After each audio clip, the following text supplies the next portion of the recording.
Hi friends, బాగున్నారా? నేనైతే బాగున్నాను. మీరు బాగున్నారా? తిన్నారా? నేనైతే తింటున్నాను. మీరు తినే ఉంటారు. నేను లేట్ అయింది నాకు వంట ఈరోజు. ఓకేనా, తిందామా మళ్ళీ? మా ఇంట్లో వచ్చేసి ఏంటి ఐటమ్స్ చూద్దామా? ఇదేమో ఎల్లిపాయ కారం. ఎల్లిపాయ కారం మీకు తెలిసే ఉంటుంది. ఎల్లిపాయ కారం నూరేసి తిరోత పెట్టేసుకుంటాం. ఇది అప్పుడప్పుడు వేడన్నంలో తింటే చాలా చాలా బాగుంటుంది, నెయ్యి వేసుకుని తింటే.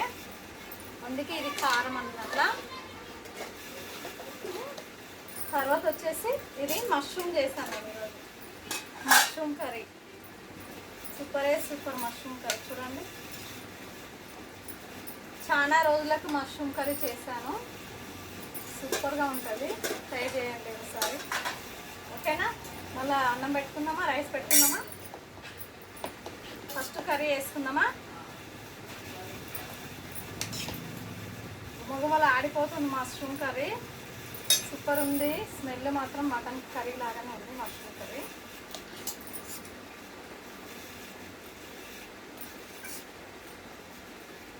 నేనైతే రైస్ పెట్టుకున్నాను. ఓకేనా, తిందామా మళ్ళీ?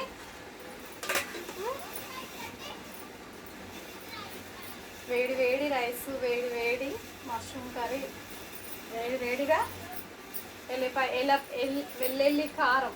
వెల్లుల్లి కారం అంటే మీకు అర్థమవుతుందేమో, ఎల్లిపాయ కారం అంటే అర్థం అవ్వదేమో. వెల్లుల్లి కారం. ఓకేనా, తిందామా మళ్ళీ? మష్రూమ్ కర్రీ మాత్రం చాలా బాగుంది, టేస్ట్గా. మటన్ వాసన వస్తుంది. మటన్ మసాలా అన్నీ ఉన్నాయి. ఇది ఏమంటారు, గరం మసాలా వేసాను. మటన్ మసాలా కాదు, గరం మసాలా. నేను ఇంట్లోనే తయారు చేసుకుంటాను. అవి ఆ మసాలా వేసాను. సూపర్గా ఉంది మష్రూమ్ కర్రీ మాత్రం. కలుపుతుంటేనే చూడండి ఎలా ఉంది.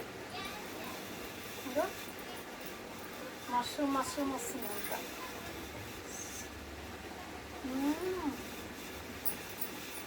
సూపర్,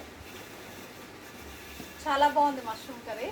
నిజంగానే బాగుంది, అర్థం చెప్పట్లేదు, చాలా బాగుంది.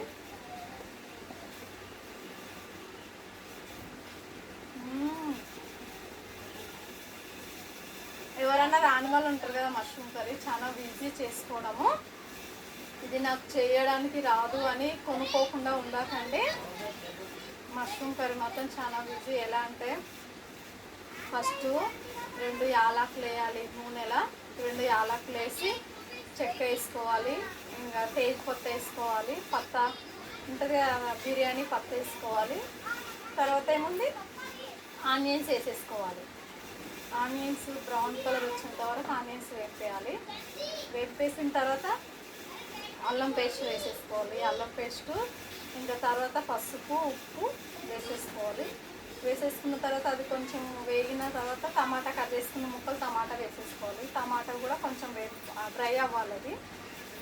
అది కూడా వేపేసుకున్న తర్వాత ఇంకా మనము మష్రూమ్ కడిగేసి పెట్టుకుంటాం కదా, కానీ ఇది ఉప్పు నీళ్ళలో కడగాలి. ఉప్పు వేసి కడగాలి. ఒక 3 times నార్మల్ వాటర్తో కడిగి తర్వాత ఉప్పు నీళ్ళతో కడగాలి. ఈ మష్రూమ్ 4 పీసెస్ చేస్తాం కదా, 4 పీసెస్ చేయాలి. ఒక మష్రూమ్లో 4 పీసెస్ చేసి ఇది టమాటా అవన్నీ వేసి ఉడికించిన దానిలో అది కూడా వేసేసి మూత పెట్టేయాలి. మూత పెట్టేసిన తర్వాత ఏముంటుంది ఇంకా దాంట్లో అది కొంచెం వాటర్ వచ్చేస్తుంది. వాటర్ వచ్చేసుకొని ఉడికి వాటర్ వచ్చేస్తుంది. మష్రూమ్లో ఎలాగైనా వాటర్ వచ్చేస్తుంది. తర్వాత ఇంకా మనం అంతా వేసేసిన తర్వాత దగ్గరికి అయ్యేటప్పుడు మనం గరం మసాలా వేసేసుకోవాలి. ఏదైనా సరే గరం మసాలా వేసేసుకోండి. లాస్ట్లో కొత్తిమీర వేసేసుకోండి. సూపర్ ఉంటుంది. నేను అలానే చేశాను, అందుకే చాలా బాగుంది. టేస్ట్ మాత్రం సూపర్గా ఉంది. సూపర్ అని మర్చిపోకండి, నేను చెప్పింది ఫాలో అవ్వండి. చాలా చాలా బాగుంటుంది. మష్రూమ్ చాలా మంచిది, తినండి. ప్రోటీన్స్ వస్తుంది, బ్లడ్ కూడా వస్తుంది అని చెప్తున్నారు. ఇప్పుడు డాక్టర్ కూడా మష్రూమ్ తినమని చెప్తున్నారు. ఓకేనా, థ్యాంక్ యూ, బాయ్ బాయ్. నా వీడియో చూసిన వాళ్ళు ప్రతి ఒక్కరు లైక్ కొట్టండి. లైక్ కొట్టేసి సపోర్ట్ చేయండి ప్లీజ్ ఫ్రెండ్స్. Bye bye.